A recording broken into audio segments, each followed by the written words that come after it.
Barbie Night is gone. Not postponed, not quietly rebranded, not shuffled to a different week on the calendar because of a scheduling conflict with a rival promotion. Gone. Permanently, deliberately, and very publicly erased from the Chicago Sky's 2026 promotional schedule as though it never existed in the first place. And if you've been following professional sports long enough to understand how franchise front offices actually communicate, you already know that a promotional calendar is never just a list of themed game nights. It is an organizational document. It reflects internal decisions that have already been made, priorities that have already been ranked, and relationships that have already been evaluated. When a professional sports franchise removes a marquee promotional event that was built entirely around their highest-profile player's personal brand identity, that is not a clerical update. That is not someone in the marketing department deciding to try something fresh. That is a front office sending a signal so deliberate, so visible, and so precisely timed that every agent, every rival executive, and every free agent evaluating destination options in this league already knows exactly what it means. The Chicago Sky did not hold a press conference. They did not issue a statement. They did not need to. They published a promotional calendar, and for anyone paying close attention, that calendar said everything a press conference would have said, with none of the awkward follow-up questions. What you're about to hear is the complete story of how Angel Reese went from the WNBA's most aggressively marketed rookie to an asset her own organization is actively working to move before the 2026 season even opens.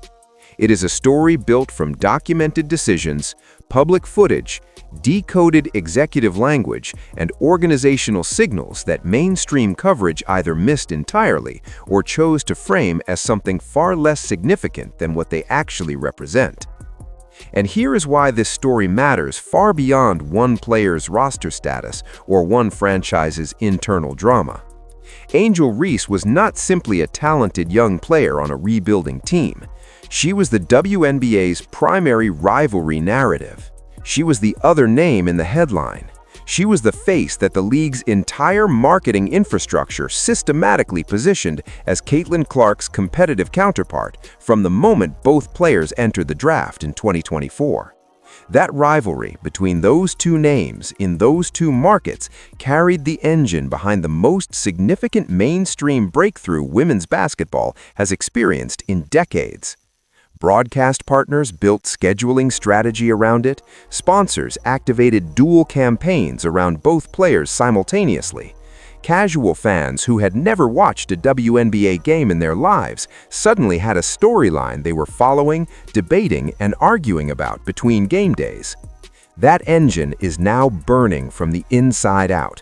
And the fire did not start with the promotional calendar. It started much earlier, with a single professional decision that set everything that followed into motion. Let's establish the full timeline, because this collapse did not happen overnight, and it did not happen by accident. It built through a specific chain of decisions, each one compounding the damage of the last, each one generating documentation that the Chicago Sky front office has been referencing ever since. To understand the weight of what Angel Reese did, you first need to understand the exact moment she chose to do it. Late in the previous regular season, the Chicago Sky were not in a comfortable organizational position. They were fighting to hold on to the final playoff spot in the Eastern Conference during a stretch run that carried consequences that extended well beyond the win-loss column. WNBA playoff appearances are not simply competitive milestones for franchises still building their long-term financial base. They are revenue events. Premium ticket pricing activates at a different level. Local broadcast multipliers expand. Sponsorship activation windows open that simply do not exist in a regular season context. For a franchise like Chicago, still developing the infrastructure necessary to compete at the highest level over a sustained period, missing the postseason isn't just a disappointing outcome on the standings page. It is an organizational crisis measured in actual dollars, actual sponsorship conversations, and actual decisions about the following season's financial flexibility. That was the environment. That was the stakes. That was the specific moment Angel Reese chose to go directly to the Chicago Tribune. She did not bring her concerns to the coaching staff. She did not request a meeting with the front office.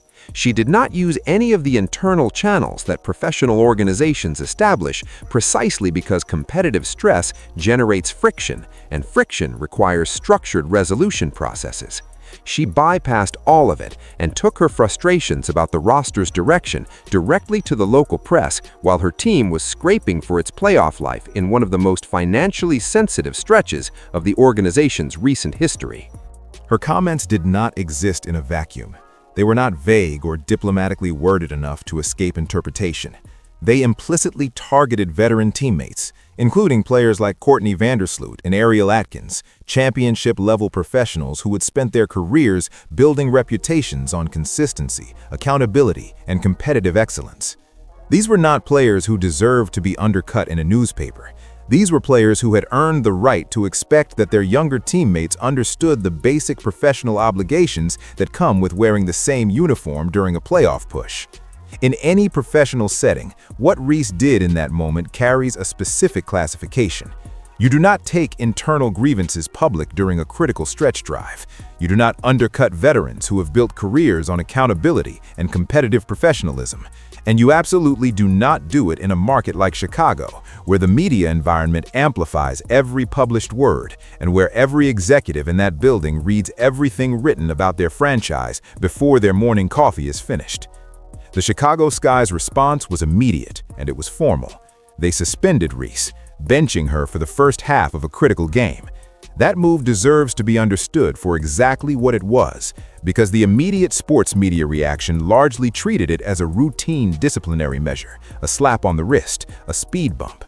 It was not a speed bump. It was a front office drawing a clear professional boundary and, critically, recording officially that the boundary had been crossed. In professional sports, documentation is the currency of future decisions.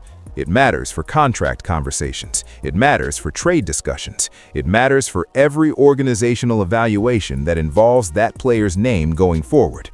The Chicago front office did not simply punish Angel Reese. They created a paper trail. Most professionals, when confronted with that kind of formal organizational response, understand what the moment requires. You serve the suspension, you return to the floor, you compete at the highest level you are capable of competing at, and you let performance begin the slow, difficult, but entirely achievable work of rebuilding the trust you damaged. The incident becomes a chapter, a serious chapter, a chapter that gets referenced internally for a while, but ultimately a survivable one if the player demonstrates the accountability and professional maturity to move past it. Angel Reese did not choose that path. This is the moment that changed the entire trajectory of everything that followed. Not the press comments, not the suspension itself, what happened after the suspension was served. When the second half of that game began, after the disciplinary period had been fully and formally completed, Angel Reese declined to enter. Let that sit for a moment, because the sports media coverage of this moment consistently softened the language around it in ways that obscured what actually occurred. She was not physically unable to play. There was no injury. There was no medical situation that prevented her from fulfilling the professional obligations she is contractually required to perform. Her teammates were on the floor. Her team was in a game that carried genuine financial and competitive significance for the organization, and she chose, by her own decision, to stay off the court. There is a meaningful professional distinction between a player who makes a poorly timed media comment and a player who physically refuses to perform their job responsibilities after a formal disciplinary process has already been completed and served. The first is a serious issue that generates documentation and internal tension. The second communicates something about professional character that brand value, social media following, and Nike endorsement deals cannot compensate for. A poorly timed press comment tells a front office that a player has poor professional judgment and needs to develop the internal discipline that separates elite competitors from talented individuals who never reach their potential. That is a correctable problem. Organizations correct that kind of problem every season. They do it through direct conversations, through accountability structures, through the kind of sustained competitive culture that veteran leadership provides. but actively refusing to play when your team needs you, when the formal disciplinary period has already ended, when the organization has already done what it was supposed to do in terms of addressing the original incident, that communicates something different. It communicates that the player's relationship with professional obligation is conditional. It communicates that individual emotional response overrides team need in that player's personal hierarchy of priorities. And it communicates that formal organizational authority, the kind of authority that general managers and coaching staffs exercise daily to keep competitive rosters functioning, does not carry the weight it needs to carry to build a winning culture around that player's presence. Every executive in the Chicago Sky organization processed that message in real time, and they have not stopped processing it since. The walkout didn't just damage the relationship between Reese and the coaching staff, it altered the fundamental organizational calculus about what kind of asset Angel Reese actually represents, and whether the cost of maintaining her on the roster is one the franchise can afford to keep paying as the financial stakes of the new CBA era begin to make every roster decision genuinely consequential. But even with all of that, even with the press incident and the formal suspension and the refusal to re-enter, there was still a version of this situation where the 2026 season began with Angel Reese on the Chicago Sky roster, competing, producing, and giving the organization a reason to view the previous season's events as an anomaly rather than a pattern. And then the back injury announcement happened. Back injuries are legitimate medical situations. Athletes sustain them regularly across every professional sport at every level of competition, and any individual injury deserves its own medical context before conclusions are drawn. The timing of Reese's injury announcement, arriving at the end of a season already clouded by the press incident and the walkout, would have been uncomfortable regardless of the circumstances surrounding it. But on its own, it would have been defensible. Teams manage season-ending injuries every year. Players recover. The following season provides a clean slate. The footage changed that entirely. Almost immediately after the season-ending back injury was formally announced, and while the Chicago Sky were competing shorthanded in games that Angel Reese was officially listed as physically unable to participate in, video began circulating across social media platforms. The footage showed Reese on a private jet to Las Vegas, dancing, visibly at ease, and celebrating in a manner that communicated absolutely nothing consistent with someone managing a season-ending back injury severe enough to keep them off a professional basketball court. Now, it is worth being careful here, because the honest framing of this specific element requires precision. Back injuries exist on a spectrum. Certain back conditions genuinely prevent athletic competition while still allowing other types of physical movement. The full medical context of Reese's specific situation is not publicly available, and drawing definitive medical conclusions from social media footage is not responsible analysis. What can be said with complete confidence is this: the gap between the official narrative surrounding a season-ending back injury and what that footage showed was large enough and public enough and arrived at a moment already carrying significant organizational tension that it produced exactly the kind of institutional memory moment that general managers file permanently and reference indefinitely. Every front office in the WNBA has access to social media. Every rival executive watched that footage. Every agent whose client plays for Chicago or was considering Chicago as a destination processed what it implied about the organizational environment. And Jeff Pagliuca, the Chicago Sky general manager, watched all of it. He watched the press incident unfold, he watched the walkout happen in real time, he reviewed the documentation generated by the formal suspension, and then he watched the footage from Las Vegas circulate while his team played games without its highest-profile player. He did not need to announce publicly what he intended to do with everything he had seen and documented. He would demonstrate it through organizational decisions. Decisions about contracts, decisions about promotional investments, decisions about how the franchise's public-facing identity would be constructed heading into 2026. Decisions exactly like a promotional calendar. To fully understand what the removal of Barbie Night from the Chicago Sky's 2026 promotional calendar actually represents, you need to understand what that event was and what it cost the franchise to build it in the first place. Barbie Night was not a casual themed game night slapped onto the schedule as an afterthought. It was a full brand activation built around Angel Reese's personal identity, constructed to accomplish a specific organizational objective, converting her massive social media audience into paying ticket holders physically present inside the arena. That objective required real investment. Merchandise partnerships had to be negotiated and executed, event infrastructure had to be planned and deployed, promotional spend had to be committed. The franchise allocated genuine organizational resources to building an event that existed entirely because of one player's personal identity and the audience she had accumulated across digital platforms. That investment made complete sense at the time it was made. Angel Reese had built one of the most significant social media followings of any player in the league's history. Her presence extended far beyond basketball audiences into fashion, culture, and mainstream entertainment spaces. On paper, the case for converting even a fraction of that digital following into ticket buyers represented meaningful potential revenue for a franchise that needed every available revenue stream it could develop. The Barbie brand partnership layered additional sponsor activation value on top of the ticket revenue potential. From a purely theoretical marketing perspective, the decision was straightforward. And then the actual attendance data came in. Reports connected to Barbie-branded promotional events tied to Reese's presence pointed to a significant gap between the digital engagement numbers and the physical consumer demand at the gate. This is a distinction that sounds technical, but carries enormous practical consequences for how a franchise evaluates a player's organizational value. There is a fundamental difference between a player who accumulates social media followers and a player who drives ticket buyers through a turnstile. One of those metrics funds arena operations, pays staff salaries, activates sponsorship agreements, and generates the revenue that allows a franchise to compete for elite free agents. The other looks impressive in a brand presentation and produces compelling content for league social channels. Both have value, but they do not have equal value, and they do not fund operations equally.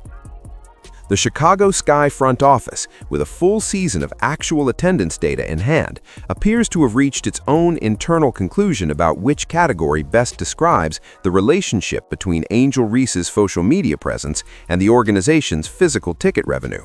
And their 2026 promotional calendar now reflects that conclusion in the most publicly visible way possible, short of calling a press conference and stating it directly.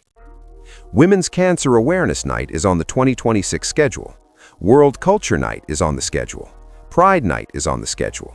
Marvel Superhero Day is on the schedule. Barbie Night is not on the schedule.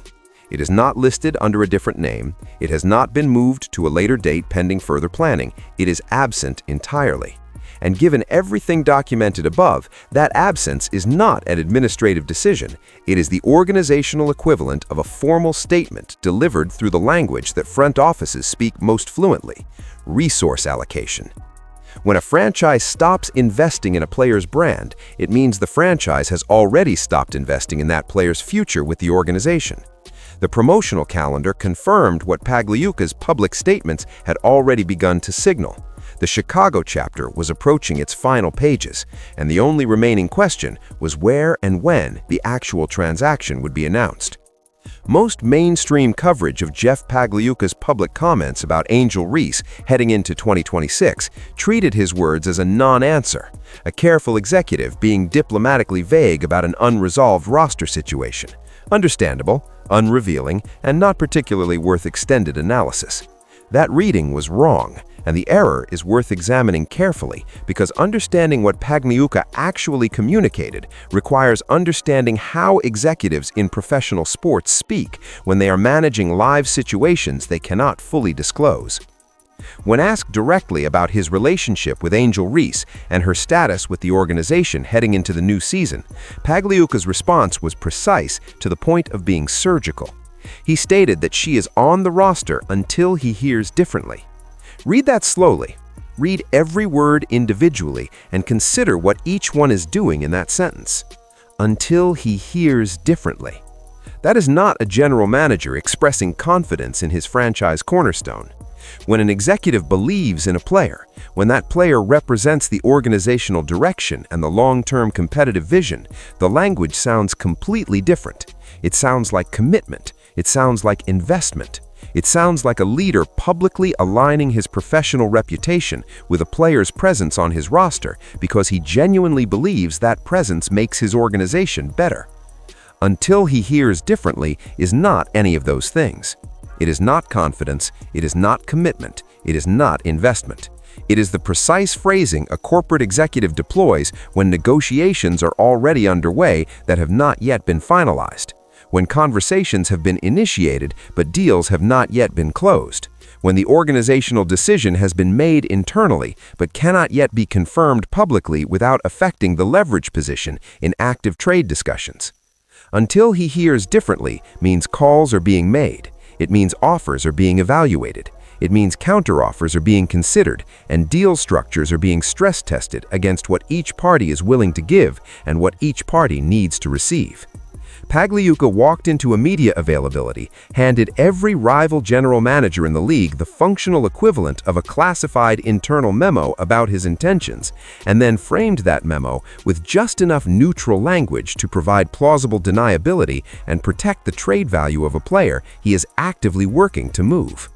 Most coverage treated it as a non-answer. It was the answer. It was just delivered in the language of professional sports executive communication rather than the language of beat reporter coverage, and the difference between those two languages is where the actual story lives. The promotional calendar said it visually. The quote said it verbally. And what both of them were saying was the same thing. The Chicago Sky have made their internal decision. They are managing the public narrative carefully to protect their leverage. And Angel Reese's time in Chicago is effectively already over. The announcement is the last formality. To understand why this situation carries implications that extend far beyond Angel Reese's individual roster status, you need to understand what the new collective bargaining agreement actually changed about the financial architecture of the entire WNBA, and why those changes make the Chicago Sky's situation the most visible early data point in what is now a genuinely different professional environment. Under the previous CBA, WNBA salary structures were thin enough that the financial cost of managing around a difficult locker room dynamic was relatively contained. Salary caps were lower. Franchise revenues were more limited. The financial stakes of any individual roster decision, while never trivial, operated within boundaries that allowed organizations to absorb costs that would have been prohibitive in a higher revenue environment. When the financial stakes are modest, protecting a highly marketed player from the full professional consequences of their own decisions is operationally possible. You take the reputational hit with veterans who get undercut in the press. You manage the friction with the coaching staff. You absorb the locker room tension. The numbers allow it. Barely, but they allow it. The new CBA permanently altered that calculation. The team's salary cap ceiling has risen to approximately $7 million. That is not a minor structural adjustment. That is a fundamental transformation of what WNBA franchise economics actually look like. $7 million means that elite unrestricted free agents, players who previously had very limited financial leverage in destination decisions because there simply was not meaningful money on the table, now have real options and real financial stakes in where they choose to play. Supermax-level contracts are entering WNBA conversations in ways that could not have happened under the previous financial structure. Players with the most attractive professional profiles are now making destination decisions based on criteria that matter: roster quality, organizational track record, coaching stability, developmental environment, and critically, locker room culture.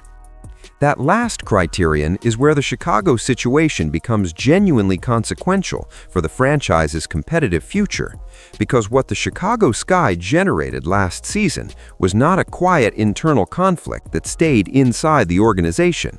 It became a documented, very public narrative. A veteran player undercut in the press by the franchise's highest-profile roster member. A suspension followed by a public refusal to re-enter a game. A season-ending injury announcement followed immediately by highly visible social media footage that created questions the organization never fully answered. All of it in a major media market where every development was covered, archived, and added to the permanent institutional record that free agents and their representatives consult during evaluation season. Multiple outlets have reported that this record has registered loudly in the private conversations that players and their representatives conduct when weighing destination options under the new financial structure. Players with real options, players whose skill level and professional reputation give them genuine choice in where they play, are gravitating toward organizations that demonstrate stability, accountability, and the kind of locker room culture that supports competitive excellence rather than undermining it. What Chicago demonstrated last season represents the operational opposite of those criteria, and the free agency market, which does not operate on sentiment or marketing narratives, is pricing in that reality in ways the franchise is feeling right now. The draft complication layers directly on top of the free agency problem, and in some ways it is even more immediately concerning because it affects the franchise's ability to rebuild from the inside rather than simply attracting established talent from outside. The Chicago Sky hold a valuable lottery selection in the upcoming draft, which should theoretically represent significant organizational leverage. A high lottery pick is a recruitment tool. It is a signal to elite collegiate prospects that the franchise is positioned to build around new talent and that joining the organization puts a young player in a developmental environment with competitive opportunity. But here is where the catch-22 materializes.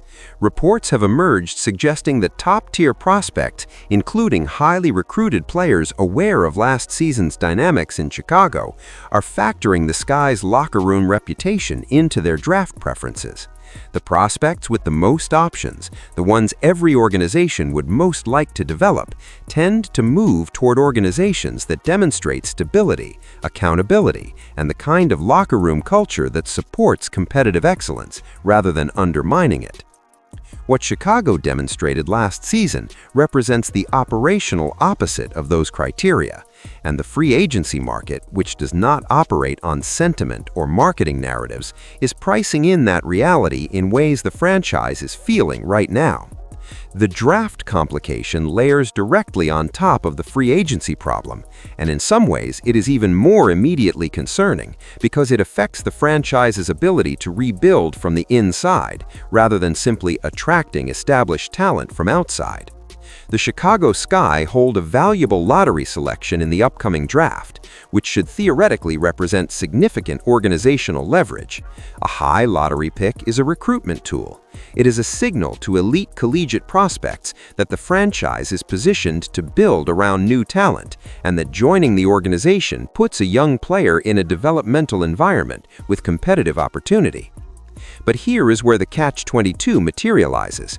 Reports have emerged suggesting that top-tier prospects, including highly recruited players aware of last season's dynamics in Chicago, are factoring the Sky's locker room reputation into their draft preferences. The prospects with the most options, the ones every organization would most like to develop, tend to move toward organizations that demonstrate stability, accountability, and the kind of locker room culture that supports competitive excellence rather than undermining it. What Chicago demonstrated last season represents the operational opposite of those criteria, and the free agency market, which does not operate on sentiment or marketing narratives, is pricing in that reality in ways the franchise is feeling right now. The trade destination question has generated more speculation than any other element of this situation, and separating the credible structural analysis from the rumor ecosystem requires understanding the specific organizational needs of the franchises most frequently mentioned in connection with a potential deal. Portland and Toronto have emerged as the most structurally logical conversation partners in any trade discussion involving Angel Reese, and the logic behind that assessment is worth examining carefully because it explains both why those conversations are happening and why they're more complicated than they might initially appear. Expansion general managers operate under a fundamentally different mandate than established franchise executives. They are not trying to optimize an existing competitive infrastructure. They are trying to build audience from scratch in markets where professional women's basketball has no existing fan base, no established relationship with the local sports consumer, and no institutional history to draw loyalty from. That means recognizable names carry disproportionate value in the early phases of expansion franchise development. A player who generates national media attention, who has established brand partnerships with major consumer companies, and who arrives with a pre-existing social media audience that can be converted into ticket awareness in a new market, represents exactly the kind of asset an expansion general manager is looking to acquire, regardless of the competitive complications that come attached to that asset. Angel Reese, whatever the professional record surrounding her final season in Chicago looks like, carries genuine name recognition that an expansion organization can credibly monetize in the early stages of building a fan base. Portland is a sports market with a demonstrated appetite for basketball culture. Toronto is a market that has consistently proven its capacity to support professional sports at an elite level across multiple franchise categories. Both organizations have expansion mandates that make Reese's profile attractive in ways that might not apply to an established competitive franchise trying to build a championship-caliber roster around professional accountability. But the same behavioral record that is pushing Chicago to move Reese is the same record giving any acquiring general manager genuine organizational pause. Expansion teams are not immune to locker room chemistry concerns. They are arguably more sensitive to them, precisely because they lack the veteran leadership depth and established accountability culture that established franchises use to absorb the cost of difficult personalities without losing competitive cohesion. An expansion franchise building its locker room culture from the ground up has no existing infrastructure to manage around documented professional complications. Any trade structure involving Reese is almost certainly going to require contractual protections that reflect the acquiring organization's understanding of exactly what professional profile they are inheriting alongside the brand recognition. That negotiation complexity is part of why the move has not already been announced. This is not simply an exchange of assets that both sides agree on in principle. This is a transaction that requires both parties to resolve a fundamental tension. Chicago needs to move an asset whose organizational value has declined significantly, and any acquiring GM needs to believe that the value they are receiving justifies the professional risk they are accepting. Finding the deal structure that resolves that tension to both parties' satisfaction takes time, and the public silence around a transaction that most league observers now consider inevitable reflects the difficulty of that structural negotiation more than any uncertainty about whether the transaction itself will happen. For Reese personally, a move to Portland or Toronto represents something that the continuing Chicago situation cannot offer: a genuine professional reset. New market, new teammates, no institutional memory of last season's documented events embedded in every daily interaction, no coaching staff that watched the walkout happen in real time, no general manager who filed the Las Vegas footage in his permanent institutional memory. A new organizational environment means a new starting point, and for a player who is still in the early stages of her professional career, the value of that starting point cannot be overstated. What that reset produces professionally is the defining open question of the next phase of her career. Whether the patterns that define the Chicago situation were products of a specific organizational environment that a change of scenery will genuinely resolve, or whether they reflect something more fundamental about professional character that will re-emerge under different competitive pressure in a new setting, is a question that cannot be answered from the outside.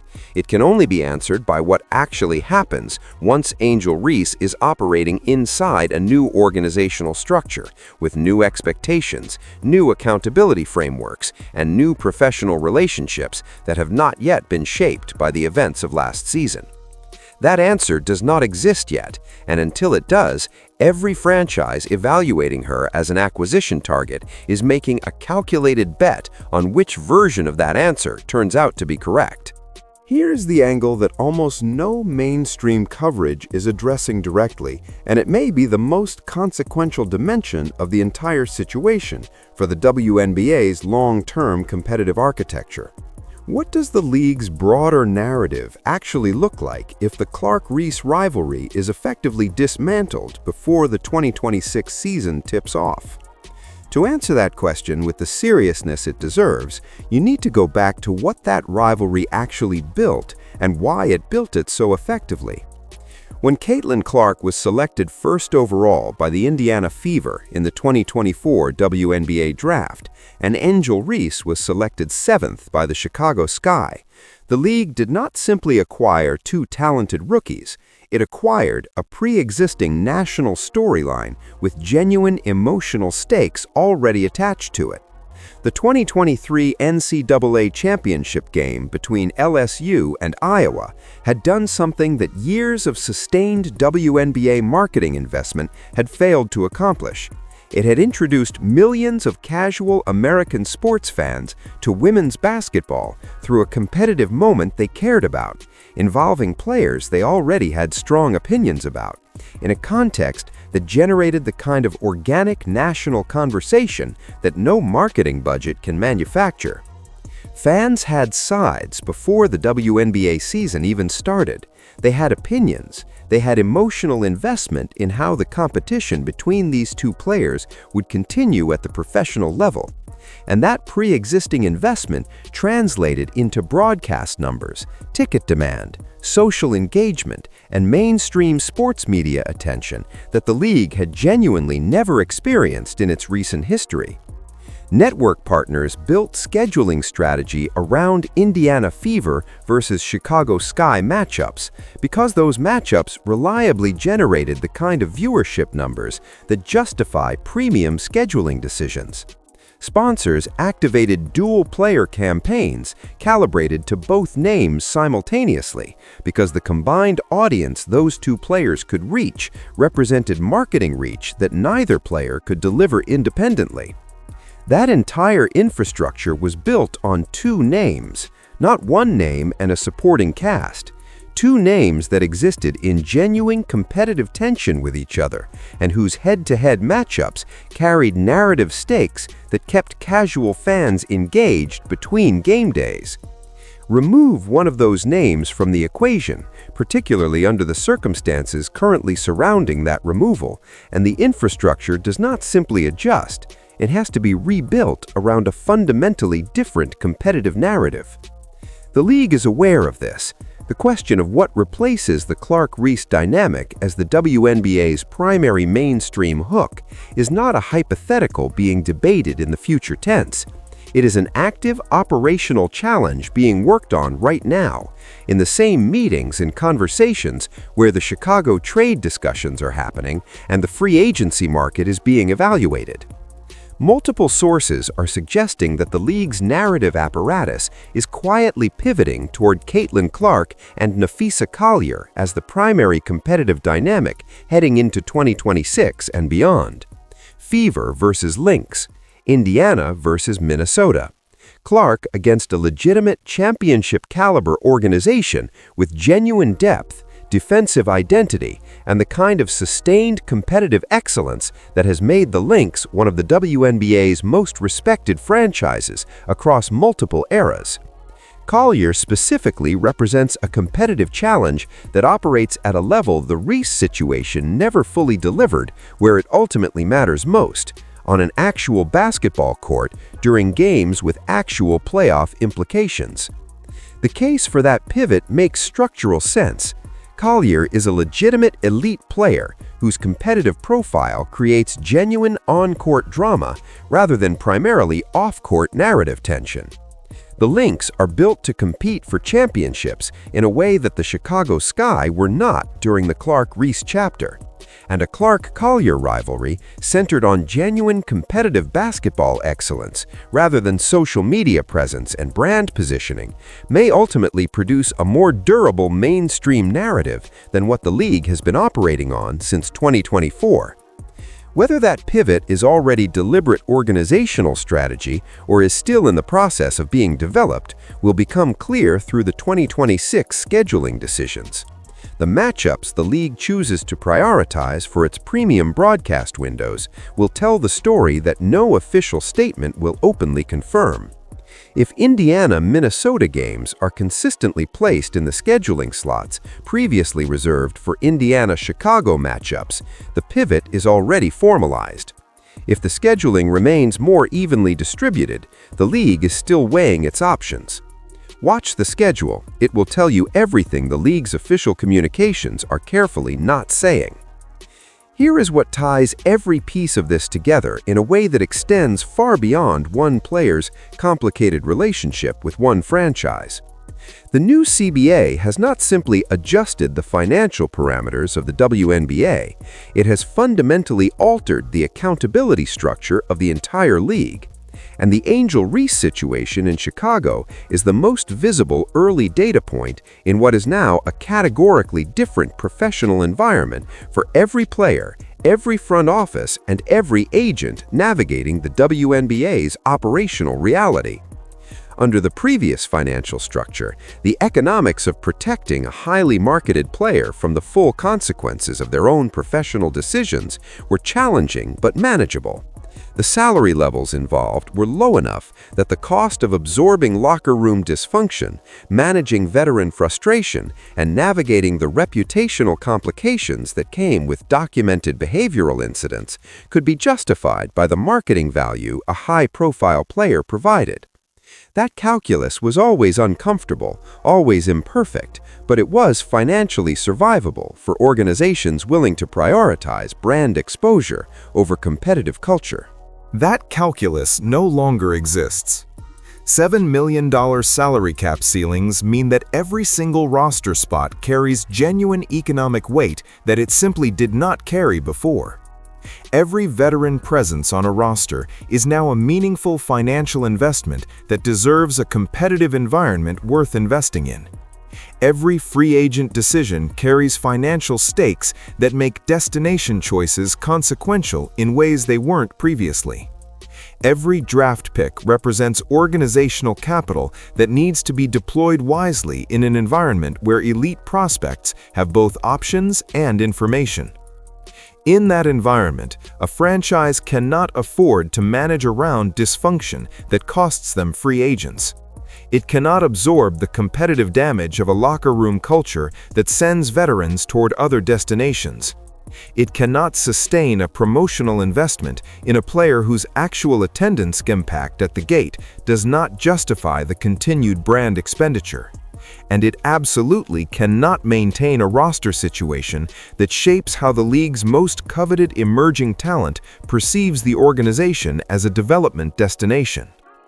The economic pressure that produced the Chicago Sky's decision about Angel Reese is not going away. It is going to intensify as the new CBA era matures and franchises develop more sophisticated frameworks for evaluating the true organizational cost of managing around professional complications. What Chicago is navigating right now, publicly and with the entire league watching, is the template for how accountability will function in the WNBA's new financial reality. Players who can produce at an elite level while meeting the professional standards their organizations require will have more financial leverage and more destination options than any previous WNBA generation. Players whose professional complications generate organizational costs that exceed their competitive contributions will discover that the new financial structure has eliminated the economic cushion that previously protected them from the full consequences of their own decisions. The league is not announcing this shift. It is simply implementing it, one front office decision at a time, starting with the franchise whose situation has made the calculus most publicly visible. Angel Reese's next chapter has not been written yet. The trade has not been announced, the destination has not been confirmed, the professional reset has not yet begun. But the Chicago chapter is effectively closed. The documentation has been generated, the organizational decision has been made, the promotional calendar has been published, and the executive language has been delivered. What remains is the administrative formality of the transaction announcement and whatever comes after it for a player who still has time to write a genuinely different professional story if she chooses to approach that opportunity with the accountability and maturity that her Chicago tenure ultimately failed to demonstrate. For Caitlin Clark and the Indiana Fever, the Eastern Conference is reshuffling in ways that expand Indiana's competitive window considerably. The primary rival narrative is dissolving, but the competitive challenges that actually matter for a franchise with championship aspirations are clarifying and intensifying simultaneously. A Clark-Collier dynamic built on genuine basketball excellence may ultimately serve Clark's legacy and the league's long-term health better than the social media rivalry it is replacing. For the WNBA as an institution, the next several months are going to move faster than most observers expect. The Chicago rebuild, the expansion franchises entering the competitive landscape, the structural shift in Clark's Eastern Conference world, and the first full season operating under the new CBA's financial architecture are all converging simultaneously. The Angel Reese situation was one chapter. What the league looks like on the other side of it, who the new names are in the new headlines, and whether the WNBA's mainstream breakthrough continues to build on the foundation that the 2024 season established, or begins to stall in the absence of its original narrative engine. That is the chapter that is just beginning. The promotional calendar said Barbie Night is gone. What it did not say, but what every piece of evidence examined in this breakdown makes clear, is that the story that Barbie Night represented is gone with it, and what replaces it is going to define the next era of this league more completely than anything that came before. Stay locked in, because this is just the beginning.